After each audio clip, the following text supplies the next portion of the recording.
Auch ein lautloser SMS-Empfang kann unsere Funkmikrofone beeinträchtigen.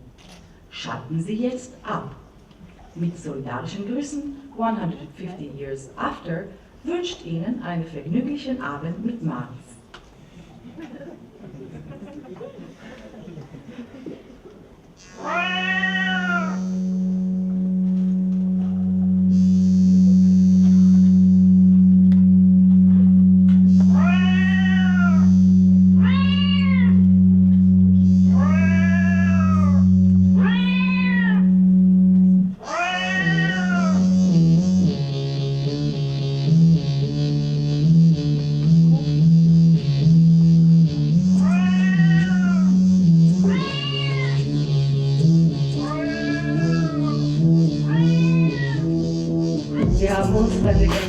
In unsere eigenen und ständig widersetzt und es kann für Rapsches Hand.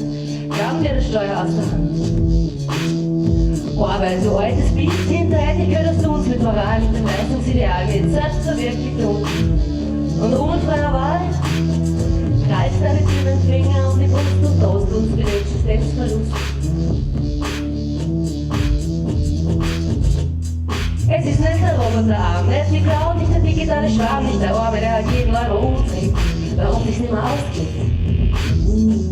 Ja, die Töpfe leeren und nur beschweren, wenn niemand seine eigene Suppe kocht. Das ist immer nur der Kapitalist. Es ist nicht schwer, denn wer profitiert bisher? Immer der mehr, der den Mehrwert kriegt. Und die Kohle ist und die Kohle hin und keiner ist immer weniger im Wind. Da ist die Produktion, die Explosion, die Expansion, die Spekulation.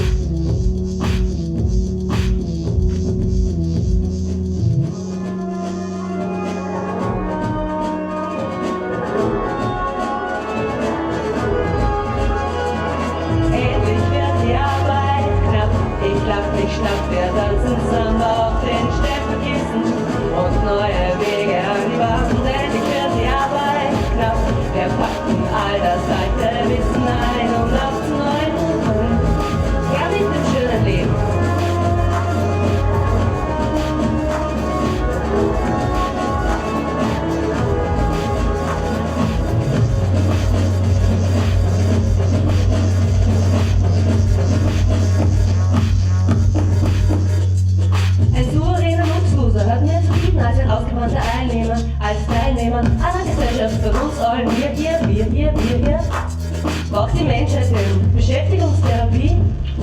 Gut für die alte Hierarchie. Ein Hamsterrad für die Einsteigerinnen, eine Achterbahn für die Aufsteigerinnen, eine Hochschaubahn für die Draufsteigerinnen, eine Schiebebahn für die Aussteigerinnen. Aus den Wohlstandskindern werden Wohlstandskinder und die Abstiegsgeneration hat mit und ohne Hund. Wofür blogge ich mich? Das Beste. Krieg ich sowieso nur die Weste.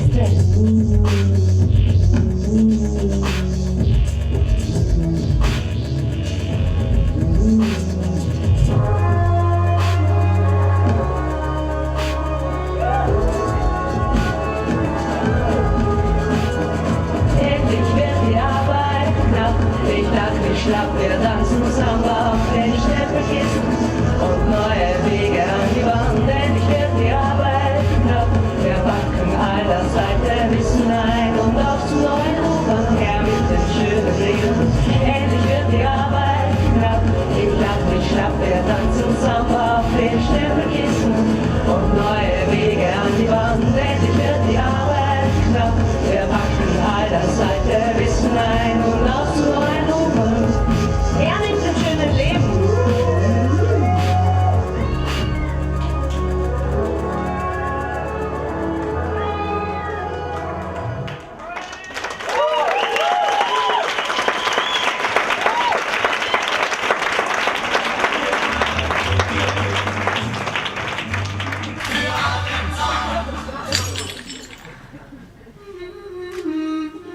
Hallo, mein Name ist Fordismus. Ich bin 57 Jahre alt, sehe aber jünger aus. Was machen Sie beruflich? Ich leite die Firma meines Vaters Henry, der mit der Erfindung des Fließbands ermöglicht hat, dass sich alle ein Auto leisten können. Und Waschmaschinen und viele andere schöne Sachen. Seitdem lohnt sich Arbeit, könnte man sagen. Und heute? Ich halte das Erbe meines Vaters hoch und glaube an die Vollbeschäftigung. Vollbeschäftigung? Ich weiß, viele junge Konkurrenten sehen das anders, aber ich glaube daran. Und wenn wir alle fest daran glauben, dann schaffen wir es wieder.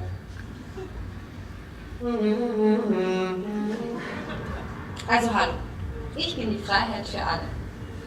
Und mein Alter verrate ich nicht. Wo wohnen Sie? Ich bin immer und überall. Man könnte auch sagen, da wo das Geld ist, da bin ich auch. Ihr Beruf? Business natürlich. Okay. Und was machen Sie hier? Eigentlich wollte ich nur ein Bier trinken. Aber da kam wie immer dieser Kerl an meinen Tisch mit seinen Komplexen. Ich bin nicht gekommen, um zu streiten. Mein Konzept hat gewonnen. Alle wissen es. Alle lieben Empowerment, Diversität und das ganz flexible und selbstbestimmte System. Naja. Du bist der Neoliberalismus. Und nicht einmal das traust du dir klar und offen sagen. Wenn du mich so bezeichnen möchtest. Aber ich habe gewonnen und du verloren. Nicht rechts, nicht links, nach vorn ist meine Devise. Jedes Jahr das eigene Glückes Schmied. Ich habe dafür gesorgt, dass Erfolg nicht mehr bestraft wird. Wer tüchtig ist, dem steht die Welt offen. Und was hat ein Sieg gebracht? Arbeitslosigkeit, sinkende Realeinkommen, prekäre Arbeitsverhältnisse.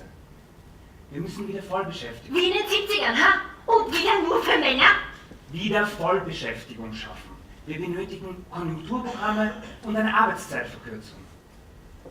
Wie unter Kreisky. Konjunkturprogramm. Dafür bin ich auch. Jede Unterstützung für die Startups. Die Startups, meine Lieblingskinder. Vor allem ist Flexibilität notwendig. Flexibilität. Wenn die Wirtschaft boomt, dann kann man mal eben 12 Stunden arbeiten und Geld verdienen. Und wenn nicht, dann kann man seine Freizeit genießen. Easy, oder? Ich dachte, dein freier Markt regelt alles. Da siehst du mal wieder, wie flexibel ich bin.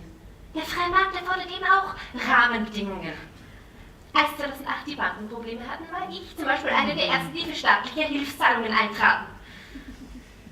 Okay, es war ein bisschen viel notwendig, aber die Milliarden waren gut angelegt. Ja, und bitte, was passiert mit den älteren Menschen und den wenig Qualifizierten? Du bist doch nicht etwa der Meinung, dass wir ihnen eine soziale Hängematte aufspannen sollten, oder? Keineswegs. Da hast du recht. Gegen so dumme Utopien wie das Grundeinkommen habe ich mich auch immer dagegen ausgesprochen. Jobs. Jobs. Jobs. Das ist meine Devise. Aber eben gute, gerecht bezahlte. Du hast den Menschen auch immer nur Konsum versprochen. Langweilige Arbeit und Konsum. Ich hingegen verspreche Erfolg und Selbstbestätigung. Lohn ist da nur ein Aspekt. Die Anerkennung liegt in der Arbeit selbst. Auch im Supermarkt und im Callcenter. Ja, gerade dort. Dienst nach Vorschrift. Das war gestern. Auch bei den scheinbar einfachen Arbeiten ist Engagement, Flexibilität, optimaler Einsatz des Humankapitals, Netzwerkorientierung, Leistungsträgerbewusstsein, Eigeninitiative, Innovationsbereitschaft, Selbstoptimierung, Diversitätsorientierung sowie kritisches Zurückweisen der Regulierung. Ein Teil der Selbstbestätigung. Ich setze auf Eigeninitiative. Hast du ein Auto? So werde Fahrer bei Uber. Hast du ein freies Zimmer? So vermiete es über Airbnb. Auch so wird Arbeit geschaffen. Aber wir müssen wieder Lohnarbeit für alle schaffen. Gute Lohnarbeit für alle. Ja, wie unter KSG, ja? Keine Form der Lohnarbeit kann die Missstände der Lohnarbeit selbst überwältigen.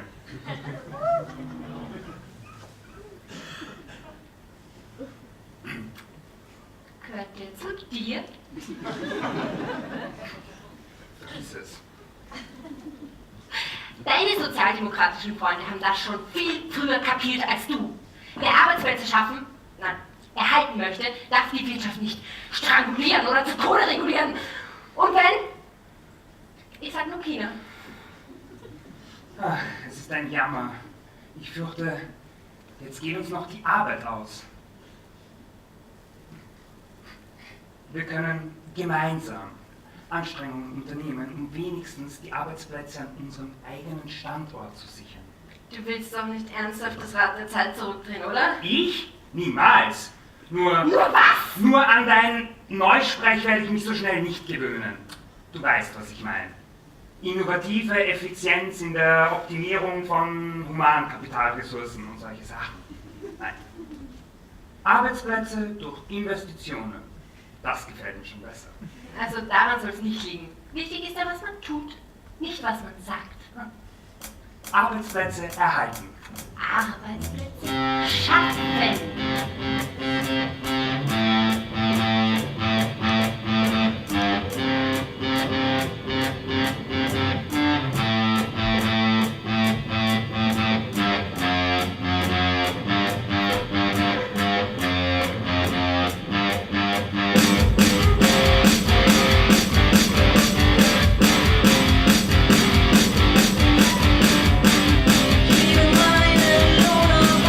Meine Lohnarbeit ist Schein.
Der Arbeiter selbst produziert beständig den objektiven Reichtum als Kapital, als ihm fremde, ihn beherrschende und ausbeutende Macht. Und der Kapitalist produziert ebenso beständig die Arbeitskraft als subjektive, von ihren eigenen Vergegenständlichungs- und Verwirklichungsmitteln getrennte, abstrakte, in der bloßen Leiblichkeit des Arbeiters existierende Reichtumsquelle, kurz den Arbeiter als Lohnarbeiter.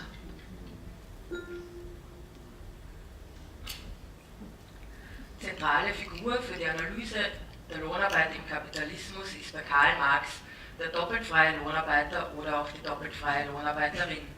Arbeiterinnen im Kapitalismus sind im Gegensatz zu früheren Wirtschaftssystemen rechtlich freie Personen. Sie sind aber auch frei an Produktionsmitteln. Sie haben kein Land, keine Maschinen, keine Werkstatt.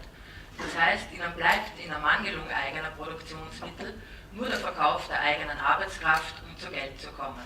Die Arbeiterin verkauft die Arbeitskraft über den Arbeitsvertrag für eine bestimmte Zeit und bekommt dementsprechend auch den Lohn. Insofern geht alles rechtens zu.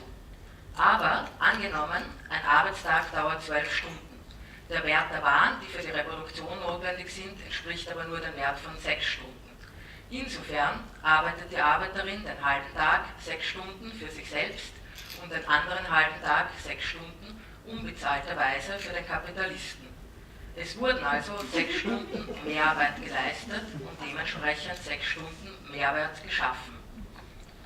Es wurden also 6 Stunden Mehrarbeit geleistet und dementsprechend 6 Stunden Mehrwert geschaffen. Dies ist die Grundlage des Profits. Es ist also ein Glück des Kapitalisten, dass er eine Ware gefunden hat, die die Fähigkeit besitzt, mehr Wert zu schaffen, als sie selbst besitzt. Diese Ware ist die wahre Arbeitskraft. Kommen aber nicht alle vor. Nicht alle arbeiten 9 to 5. Was ist mit Kinder aufziehen, Kinder wickeln, Kinder gesund machen, Kinder waschen, aufwaschen, abwaschen? Oder, ich meine, die Projektarbeit sollen wir die machen. Da gehst du am Abend auf eine Party und dann hast du, hey, ein spannendes Projekt. Und denkst du, ja, ist spannend, interessant, und es geht schon wieder los. Anträge schreiben, Anträge nachbessern, Abrechnung machen, Steuererklärung, mitten in der Nacht irgendwann die E-Mails checken. Ich meine, die Grenzen zwischen Arbeitszeit und Freizeit heben sich total auf. Auch Arbeitsort, Wohnort, das ist ja oft ein und dasselbe. Da kann man ja gar nicht sagen, dass das was anderes ist. Außerdem, ich traue mir wetten, dass mehr Zeit mit unbezahlter Hausarbeit verbracht wird, wie mit Lohnarbeit. Und ohne Lohnarbeit, da bricht vielleicht der Kapitalismus zusammen. Hausarbeit bricht jede Wirtschaftsordnung zusammen. Stimmt's oder nicht recht? Aha. Wie auch immer. Zur Steigerung des Mehrwerts, der Quelle des Profits bzw. zur Steigerung der Ausbeutung bestehen grob 2 Möglichkeiten. Erstens, der Arbeitstag wird verlängert oder die Arbeitszeit verdichtet. Das kommt mehr oder weniger auf dasselbe hinaus. Oder zweitens, und das ist der kompliziertere Fall, der Arbeitstag bleibt gleich lang, aber der Wert der wahre Arbeitskraft sinkt. Steigt die Produktivkraft, können die notwendigen Konsumgüter in kürzerer Zeit hergestellt werden, damit sind sie weniger wert, damit sinkt aber auch der Wert der wahre Arbeitskraft. Dies nennt man den relativen Mehrwert. Was der Marx nicht schreibt, für jede Stunde unbezahlte Hausarbeit sinkt quasi der Wert der Lohnarbeit. Die Krise wird sozusagen auf die Küche abgewälzt. Billiger wird die Arbeitskraft vor allem durch die Produktivkraftentwicklung. Und die Produktivkraft ist weit mehr als nur die Entwicklung und Erfindung von Maschinen und technischer Fortschritt. Sie ist auch mehr als nur die Entwicklung neuer Produktionsprozesse wie dem Fließbandsystem. Es ist vor allem unser gesamtgesellschaftliches Wissen. Es ist unsere Kreativität. Es ist ein soziales Verhältnis des realen Lebensprozesses und kein rein technisches. Es ist unsere Fähigkeit zur Kommunikation und Kooperation. Es ist ein Wissen, das heute auf weit breiterer gesellschaftlicher Basis zur Verfügung steht, als noch vor 20, 40 oder 60 Jahren. Das heißt, in der konkreten Produktivkraftentwicklung steckt neben der Effektivierung der Ausbeutung auch enormes emanzipatorisches Potenzial. Das ist wie bei dem Schwanti-Spruch. Den Maschinen die Arbeit und uns das Vergnügen. Ja, mehr oder weniger. Es war auf jeden Fall bereits Marx, der in den Grundrissen einen weit entwickelten Kapitalismus antizipiert hat. Ein System, das sich durch die eigenen inneren Beweggründe an seine Schranken geführt hat und zugleich enormes Potenzial zur Befreiung der Menschen von der Lohnarbeit entwickelt. Zumindest in den Ländern des globalen Nordens ist diese Situation heute erreicht. Der Kapitalismus ist sozusagen zu reich geworden, um auf eigener Grundlage weiter wachsen zu können. Wachstum jedoch ist sein Ein und Alles. Die gegenwärtige Krise des Systems führt aber nicht automatisch zu einem Bruch mit dem Kapitalismus. Schade eigentlich. Wobei die objektiven sozioökonomischen Voraussetzungen für den Kommunismus sind bereits heute, wenngleich noch in ihrer kapitalistischen Form, vorhanden. Letztlich, für eine Umsetzung müssen aber noch vielfältige politische, psychologische und militärische Hindernisse überwunden werden. Letztlich geht es nach wie vor darum, alle Verhältnisse umzuwerfen, in denen der Mensch ein erniedrigtes, ein geknechtetes, ein verlassenes, ein verächtliches Wesen ist.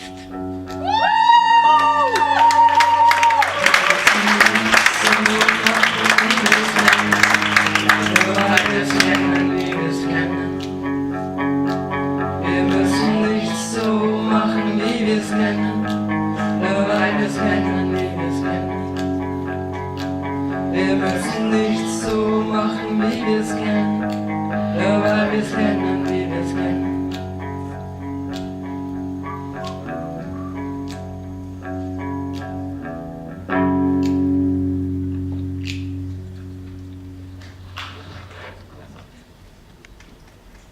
Heute ist voll viel los, gell? Arbeit im Kapitalismus hat zwei sehr verschiedene Seiten. Eine konkrete und eine abstrakte. Eine gebrauchswertbildende und eine tauschwertbildende. Die erste Seite ist recht einfach zu verstehen. Wir arbeiten konkret, um Reis zu pflanzen, zu ernten, zu schälen und zu kochen. Oder um die Welt so zu ändern, dass sie brauchbar und genießbar wird. Um Bedürfnisse zu befriedigen. So weit, so easy. Die Tauschwertseite der Arbeit aber ist ein rein soziales Verhältnis. Im Kapitalismus ist die Ökonomie nicht in die Gesellschaft eingebettet, sondern andersrum die Gesellschaft in die Ökonomie. Die konkrete Arbeit wird nicht durch soziales Verhältnisse vermittelt, sondern wird selbst zu einem sozialen Verhältnis. You know what? Let me talk about my movie. The title is A Message in a Commodity. In my work, Ambitious Me, I'm trying to illustrate a relationship of our capitalist economy. Imagine our consumer, a woman living in a loft in Detroit. You know the loft, big windows, high ceiling, doesn't exist in Europe, probably you don't know it, doesn't matter. She's sitting on a couch and eating her favorite cookie like any other day. But that day, she discovers a small message scratched on the inside of her tin cookie box. Surprised she is, and begin to decode this message as a love letter. Maybe she feels a little lonely in her loft. Next scene. The camera follows our cookie buyer, our consumer. She first thought the message is from one of the supermarket workers. But soon enough, she discovers that she was wrong. So she goes on a lengthy journey of endless phone calls to the US transport company, to the factory at the Mexican border, to the international logistics company, and finally tracks down the factory in China, which manufactures her favorite cookie brand tin boxes. Next scene.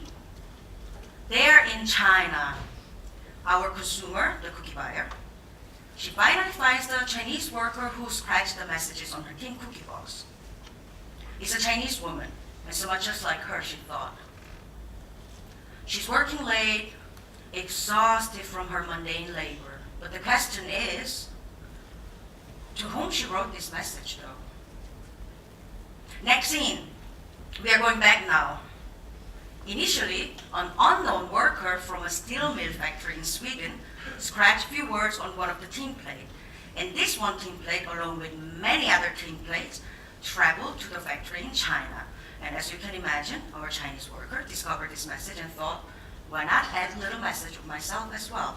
At that time, she had no idea who's going to read their messages. Maybe she hoped that it's going to reach back the Swedish worker, although it's illogical because the templates are coming from him to her, not the other way around. But she thought, who knows?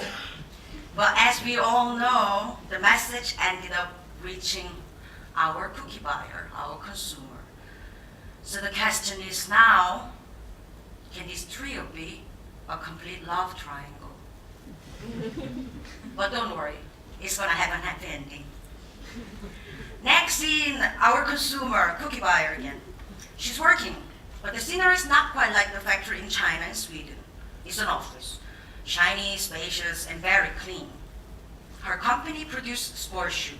It's very famous for its message. We can do it. I bet you all have one or two pair of these shoes, at least at home. Actually, I see it over there, doesn't matter. And one pair goes on its own journey through companies, factories, containers, and stores, and lands on the feet of our Swedish worker. Apparently, it's his favorite shoe brand. Like I said, this story has a happy ending. They might not speak the same language, they live really far from each other, but they feel connected, they feel comfortable, they feel like they can overcome such obstacles together. Because at the end of the day, you need a product to feel connected and money to fly to each other. If you think of it, it's really an unconventional love story. And finally, my epic last scene. The camera shows our cookie box and slowly zooms out into the space. Now we all see the earth. And all the cookie boxes, including ours, of course, start to glow in pink color. But not only the cookie boxes, but also all the places are linked from to production to consumption. It starts rather simple. You can nearly make a shape of a circle. But more and more pink glows are popping up everywhere. And you know what? It will never stop. Because at the end of the day, we all are, as romantic as it sounds, are connected by working, selling, buying, using, exploiting. They don't stop coming more and more, and now the whole earth turns pink. Wir arbeiten immer für andere, das heißt für die Befriedigung der Bedürfnisse anderer. Unsere Bedürfnisse kennen auch von, sag mal, Nagellack, Schmerztablette, Mineralwasser, Mandeloliven und Geschirrspüler bis zu Nackenmassage und Schienennetz. Nur von der Selbstlosen, kurz, der liebende Arbeit unzählige andere befriedigt werden. One word, one love. Das ist die Schönheit des Kapitalismus, die er erschafft. Die allseitige Abhängigkeit aller. Allerdings erschafft der Kapitalismus diese nicht in Form eines Miteinanders, sondern in Form individueller Autonomie voneinander. Die ökonomischen Beziehungen, die im Kapitalismus durch die Ware gestiftet werden, sind nicht persönlich, sondern sachlich. Nicht emotional, sondern rational. Nicht intim, sondern distanziert. Wir sind nicht von Menschen abhängig, sondern vom Geld, weil die Menschen nicht in Kommunikation darüber stehen, wie sie leben wollen. Die Menschen stehen nicht in Kommunikation über die Fragen, wer, was, wann und welche Menge und Zeit produziert und konsumiert. Diese Fragen werden nicht von den Menschen, sondern von den Gesetzen des Marktes entschieden. Sie erscheinen somit als Sachzwänge. Die allseitige Abhängigkeit aller voneinander realisiert der Kapitalismus in Form allseitiger Konkurrenz gegeneinander. Das ist die Hässlichkeit des Kapitalismus. Er verbindet die Menschen einzig, indem er sie trennt.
Dienstag arbeiten, Mittwoch, Donnerstag, Freitag, Samstag arbeiten. Gott sei Dank gibt's Sonntag, Sonntag ist frei. Sonntag frei? Waschen, kochen, putzen. Scheiße. Gehört das nicht zum Arbeiten, Baby? Ja. Egal. Ich sitze an einem Sonntag zu Hause und dann bekomme ich einen Anruf. Du Esra, wir haben so ein Projekt und so. Ja, voll geil, ich bin dabei. Karl Marx und so. Kapital und so. Alter, was kann ich damit anfangen? Er heißt mal so schwer. Karl Marx. Und dann habe ich sofort die Sheri angerufen und gesagt, du Sheri, ich bock das, ich kann damit, was soll ich damit anfangen, das ist so kompliziert. Und dann hat sie gesagt, du Esra, das machst du schon. Es ist echt nicht so kompliziert, es ist easy. Und dann habe ich gesagt, ich schaffe das. Nicht, weil ich an Karl Marx glaube, sondern an Sheri. Wenn sie sagt, ich schaffe das, dann schaffe ich das. Egal, ich habe mich hingesetzt, habe mir das angeschaut. Banales Beispiel, kennt ihr den Namen Ayşe? Ayşe? Ja. Ayşe? Ja. Ayşe. Alle Mütter in der Türkei heißen Ayşe, meine Mutter auch. Aber dann gibt es eine Ayşe und Ayşe baut einen Tisch, das hat einen Gebrauchswert. Dann braucht sie mehr, aber sie braucht es nicht. Das kann sie tauschen. Sie kann es verkaufen, mit dem Geld kann sie 50 Bierflaschen saufen. Jetzt will sie aber mehr Geld verdienen, stellt Arbeiter ein und kauft Maschinen. Das Geld, was Ayşe investiert, um mehr Geld zu machen, ist Kapital, mehr Para machen. Was jetzt? Ayşe ist ein Kapitalist, lässt so viel hacken, damit sie mehr gewinnt. Was passiert jetzt?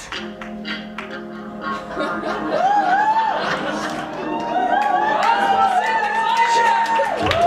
Ayşe! Ayşe, Ayşe,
Dankeschön.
Zusatzqualifikation für mich nützlich wäre?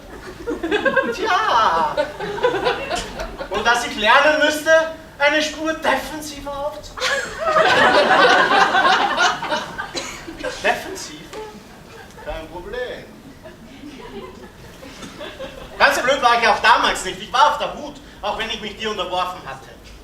Und dann kamst du mit dem Vorschlag, es mit offener Beziehung zu versuchen. Ich schöpfte kurz Hoffnung. Friends and Families haben mich gewarnt. Jetzt seid ihr schon so vertraut, willst du wirklich freiwillig auf den 13., 14., 6 verzichten?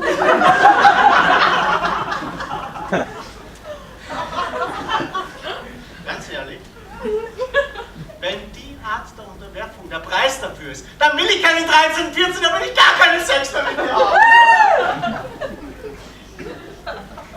Ja, denk's nur. Vielleicht hast du recht. Und ich kann ohne dich gar nicht leben. Aber mit dir auch nicht mehr, das ist fix. Und ich habe Leute kennengelernt, die mir Mut machen. Müßig, Gang und tätig sein haben mir die Augen geöffnet und klar gemacht, dass du von mir viel abhängiger bist als ich von dir. Du lachst. Ja, lach! Lach mich nur aus. Ich sehe schon die glühenden Augen und lechzenden Zungen im Publikum. Er oder sie? Oder die beiden hier? Oder niemand? Werden sich liebend gern die um den Hals werfen und früher oder später dieselbe Enttäuschung erleben wie ich. Müsse Gang tätig sein und wir werden die Verhältnisse zum Tanzen bringen, ich schwör's! Und du wirst am Rande dieser fucking Tanzfläche stehen und auf die peinliche Tour Leute anflirten. Ab und zu wird es dir noch gelingen, die einen oder den anderen abzuschleppen, aber du wirst blasser und blasser und irgendwann werden die Leute durch dich hindurchsehen und gar nicht mehr wahrnehmen, dass du da bist. Warum mich so aggressiv? Das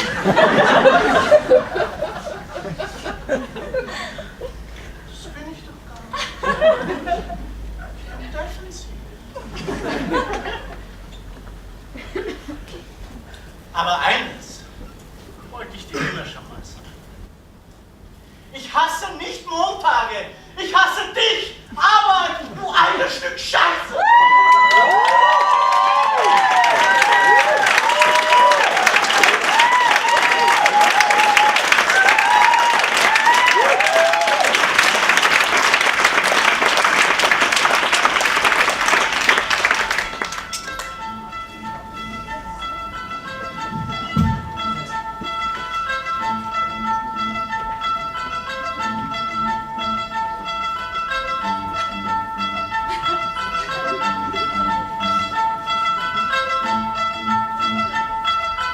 England und Frankreich im 16. Jahrhundert, in Deutschland im 17. Jahrhundert die freien Bauern und kleinen Pächter mit nackter Gewalt von ihren Feldern verjagt wurden, damit diese in Schafweiden umgewandelt oder großflächig profitabel bebaut werden konnten, gingen die Verjagten in den entstehenden Manufakturen.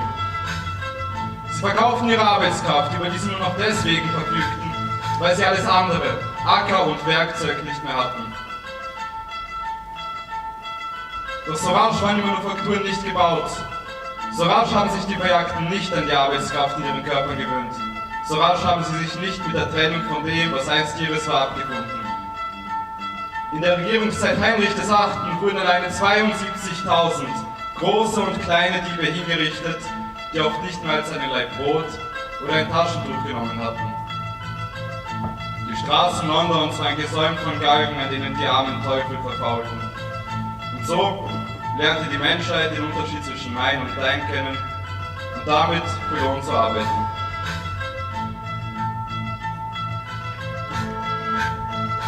Als die hingerichteten Arbeitshäuser und Kindersklaven langsam ins kollektive Unbewusste eingesickert waren, spürbar als vage Drohung am Rande des Bewusstseins, als die Obrigkeiten den Schlendrian erfolgreich bekämpft hatten, da schlug die Stunde der Pädagogik. Die Trennung sollte für ganz normal, rechtmäßig, sogar moralisch gehalten werden. Die Gewalt ihrer Aufrechterhaltung übersehen werden. Menschen sollten lieben, was sie müssen, hören, was sie kennen. Zur Arbeit, nicht zum Müßiggang. Zur Arbeit, nicht zum Müßiggang, bin ich bestimmt auf Erden. Drum will ich jetzt und lebenslang durch Arbeit nützlich werden. Will gern mit all meiner Kraft, will eifrig und gewissenhaft, was mir gebührt, verrichten. Ein heiliger Trieb, belebe mich, Herr meiner Jugendpflichten. In deiner Furcht, gestärkt durch dich, mit Freuden zu verrichten. Ein Herz, das sich des Guten freut, gibt bei der Arbeit Heiterkeit, versüßet jede Mühe.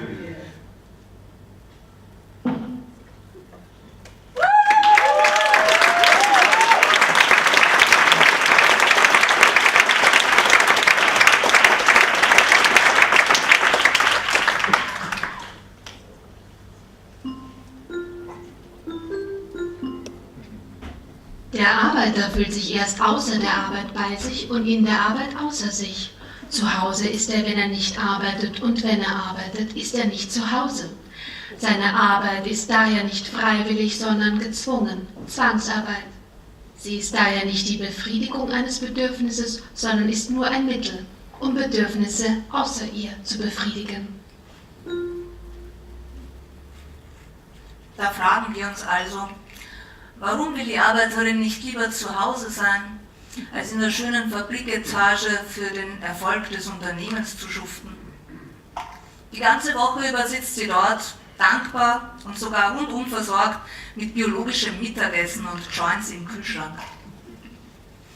Ob All-Inclusive-Vertrag oder Scheinselbstständigkeit, diese Erzählung wird dem Schema des Entwicklungsromans folgen. Der etwas tumbe Held zieht in die Welt hinaus. Er wird belogen, bestohlen und betrogen.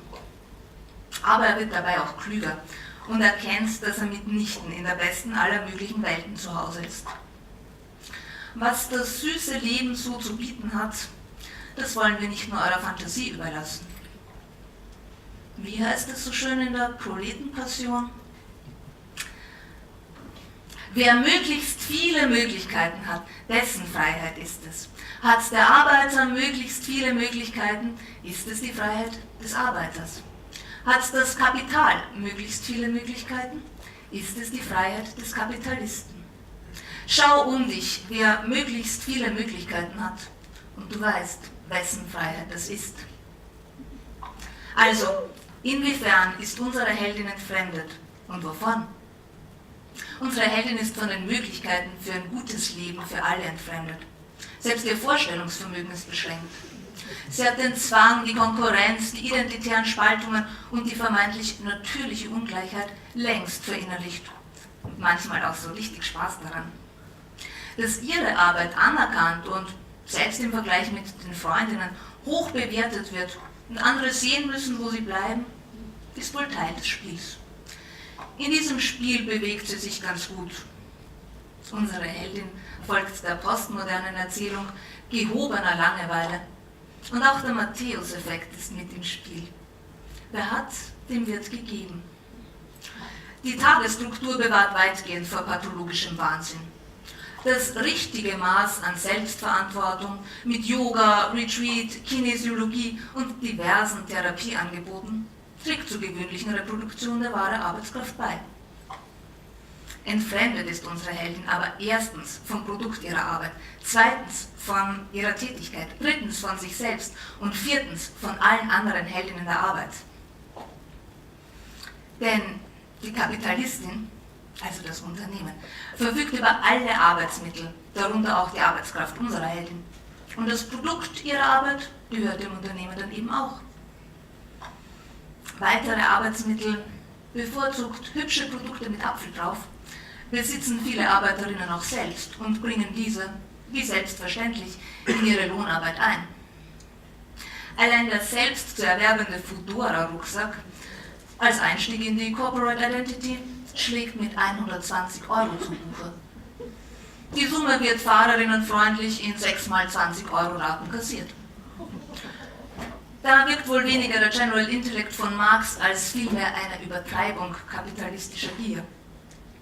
Eine Gier, die nicht nur in der ursprünglichen Akkumulation, sondern auch im Start-up herrscht.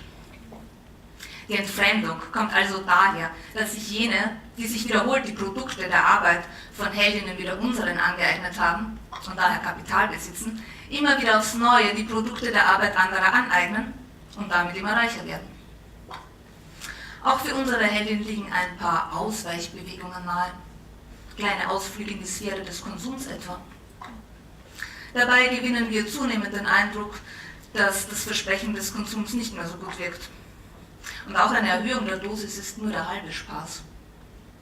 Würde denn ein zweiter SUV glücklicher machen? Ein goldenes iPhone? Oder doch der neue Yoga-Lehrer? Marx beschreibt, was diese wiederholte Erfahrung der Entfremdung mit den Heldinnen der Arbeit so macht. Wie sie sich selbst vereinzelt und ohnmächtig erleben und die Arbeit und das Geld nur noch als Mittel ihrer individuellen Existenz sehen. Und was macht das mit den Beziehungen der Leute zueinander? Die anderen werden als Konkurrentinnen gesehen. Sie werden nicht als Produzentinnen von Produkten betrachtet, die unsere Heldin durchaus auch gerne haben und genießen will. Die Heldinnengeschichte müsste eigentlich lauten: Ich habe auch letzte Woche wieder 60 Stunden meiner kostbaren Lebenszeit an mein Unternehmen verschwendet. Die Kapitalistin erholt sich gerade von meinen Anstrengungen in den Schweizer Bergen. Man redet aber lieber übers Wetter und spricht von Selbstausbeutung. Von Selbstausbeutung zu sprechen ist aber reichlich absurd. Denn wessen Arbeitskraft und wessen Produkt soll sich unsere Heldin angeeignet haben? Das eigene? Wohl kaum. Das wurde ja dem Unternehmen verkauft und führt, so der Markt will, zu satten Gewinnen für die Kapitalistin. Und wenn nicht, steht unsere Heldin am Ende des Tages schön blöd da. Keine Heldinnenerzählung über die Wichtigkeit der eigenen Arbeit mehr und auch die schöne Tagesstruktur wäre dann perdu. Unsere Heldin würde aber auch ihre Kolleginnen vermissen, ihr Arbeitsumfeld. Die Erfahrung gemeinsamen Arbeitens und auch Kämpfens führte in der Geschichte der Arbeiterinnenbewegung zur Bildung von Parteien und Gewerkschaften. Diese starken Formen der Organisierung erzielten große Erfolge im Kampf um Arbeitszeitverkürzung oder höhere Löhne. Mit einer sinnvollen gesellschaftlichen Arbeitsteilung oder gar freier Lebensäußerung und Genuss des Lebens hat das wenig zu tun. Unserer Heldin gelingt es, weil wir diese Geschichte schreiben, das Genießen und die Neugier zum Movensee des Wünschens und Strebens zu machen.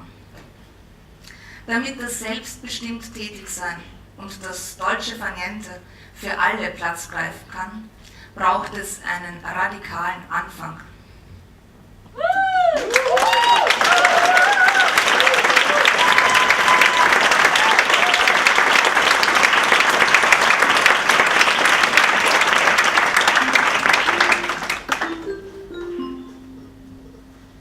Gleichzeitig und ganz unabhängig von der allgemeinen Fron, die das Lohnsystem einschließt, sollte die Arbeiterklasse die endgültige Wirksamkeit dieser tagtäglichen Kämpfe nicht überschätzen. Sie sollte nicht vergessen, dass sie gegen Wirkungen kämpft, nicht aber gegen die Ursachen dieser Wirkungen. Dass sie zwar die Abwärtsbewegung verlangsamt, nicht aber die Richtung ändert. Dass sie Palliativmittel anwendet, die das Übel nicht kurieren. Sie sollte daher nicht ausschließlich in diesem unvermeidlichen Kleinkrieg aufgehen, der aus den nie enden wollenden Gewalttaten des Kapitals oder aus den Marktschwankungen unaufhörlich hervorgeht. Sie sollte begreifen, dass das gegenwärtige System bei all dem Elend, das es über sie verhängt, zugleich schwanger geht mit den materiellen Bedingungen und den gesellschaftlichen Formen, die für eine ökonomische Umgestaltung der Gesellschaft notwendig sind. Statt des konservativen Mottos „ein gerechter Tagelohn für ein gerechtes Tagewerk“ sollte sie auf ihr Banner die revolutionäre Losung schreiben: „Nieder mit dem Lohnsystem“. Wir müssen nur wollen, müssen nur wollen. Wir müssen nur wollen, müssen nur wollen. Wir müssen nur wollen. Work, work, work, work, work, work, work, work, work, work, work, work, work. I work all the time. I work all the fucking time. And still society tells me to just get a job. Just get a fucking job, Denice Bourbon. Okay. What the fuck is a job then? What is a job? What's you? What's a job? What would you say that a job is? I don't know. Yeah, see? Oh God, I love when you prove my point. A job? What's a job? Oh, you know what a job is. What's a job? No idea. You have no idea. See?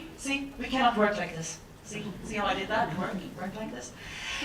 We will have to go to the place where all truths are to be found and none of the facts are alternative. You don't have to worry. I go there all the time myself. It's between my boobs. It's the answer to everything.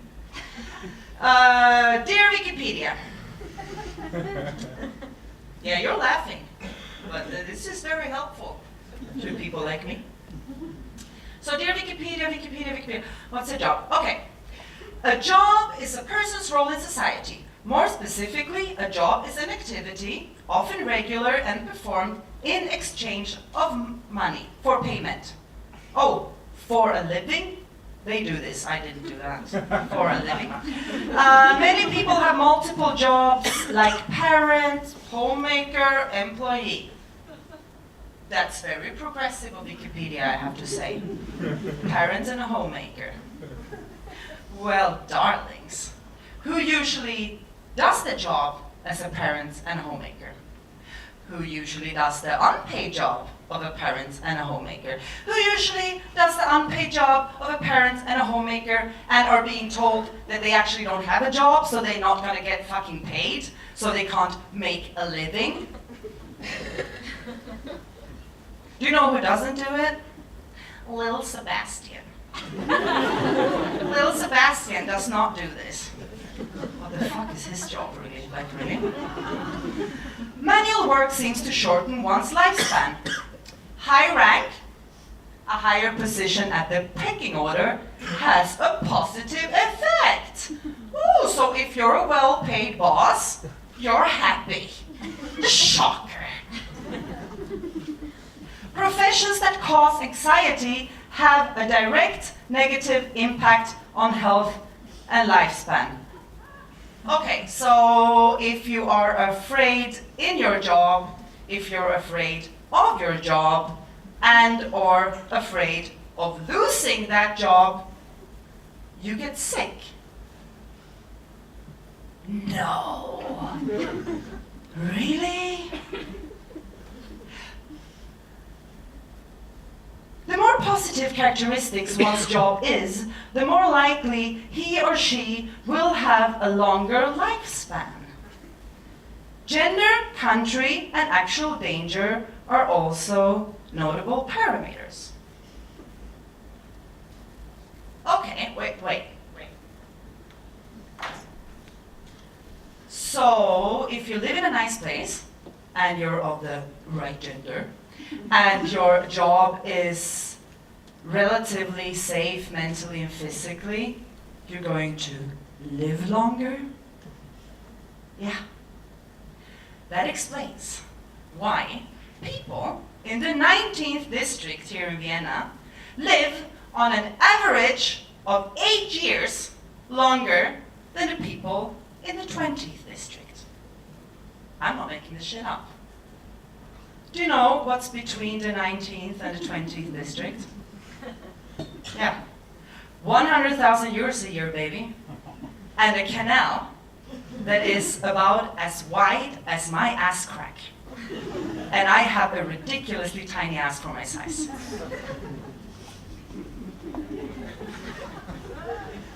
I think my ass crack deserves some applause.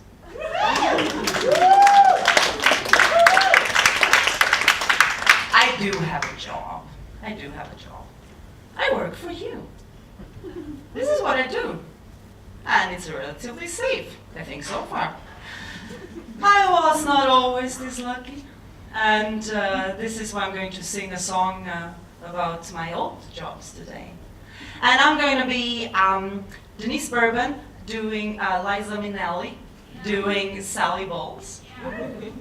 Yeah.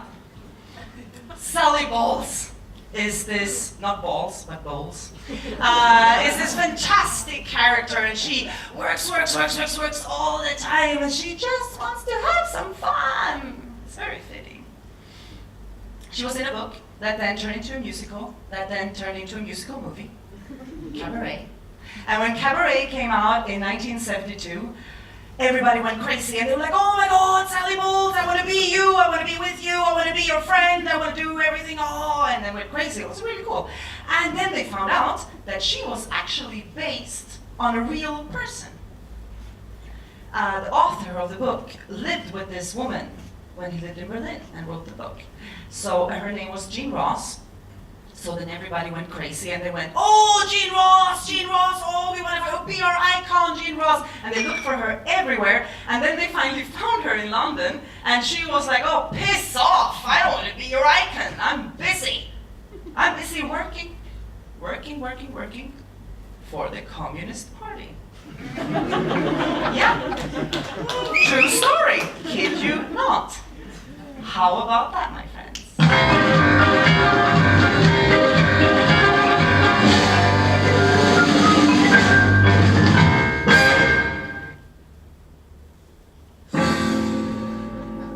You have to understand the way I'm their job.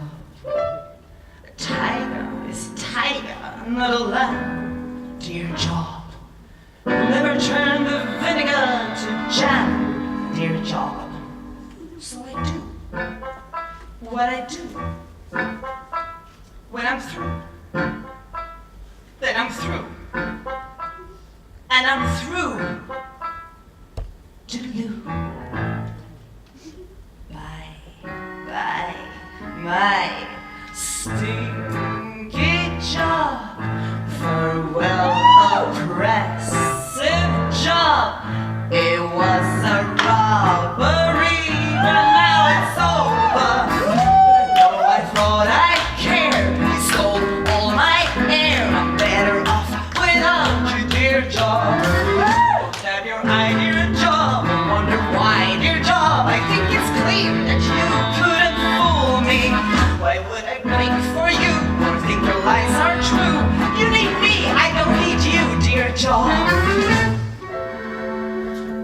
made me think I had to be with you, dear job. That my value as a person was with you, dear job. That my duty as a human was to work, dear job. But you suck out my strength, inch by inch, step by step, mile by mile, till I die. By my stinky job, auf Wiedersehen, Crackjob, Asbani gut, Scheißjob und vorbei. Du kennst mich wohl, dear Job, ach liebe wohl, dear Job, du sollst mich nie mehr sehen, dear Job. Bye bye my sexist job, farewell my soulless job. It was a robbery, but now it's over. Though I thought I cared, you stole all my hair. I'm better off without you, dear job. Don't have your eye, dear job, or wonder why, dear job. It's clear that you couldn't fool me. Why would I break for you? Your lies are true.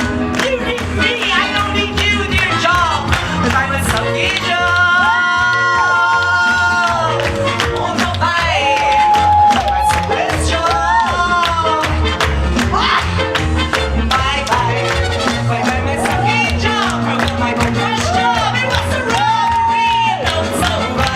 And though I kept all I can, you stole all my air. I'm better without you, I'm better without you, dear job.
Thank you, only names.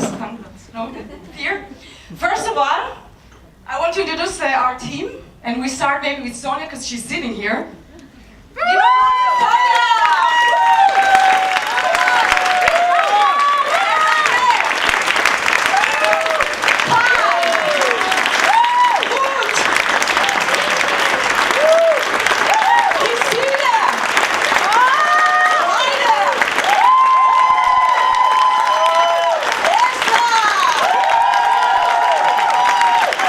Käthe!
anfangen. Eigentlich werde ich nicht hier stehen. Oh, well, I'm not going to be standing here. I already mentioned Sonja that did our graphic, Matthäus, Bernd, Uli. They are all here, but I don't see you and I'm not going to look for you. Octa that borrowed us the Videokamera. Georg Schutz, 7 Sterne, wir haben glücklich dort zu proben und auch Transform. Dort haben wir auch ein paar Mal geprobt. Und Lukas von F4. Dankeschön.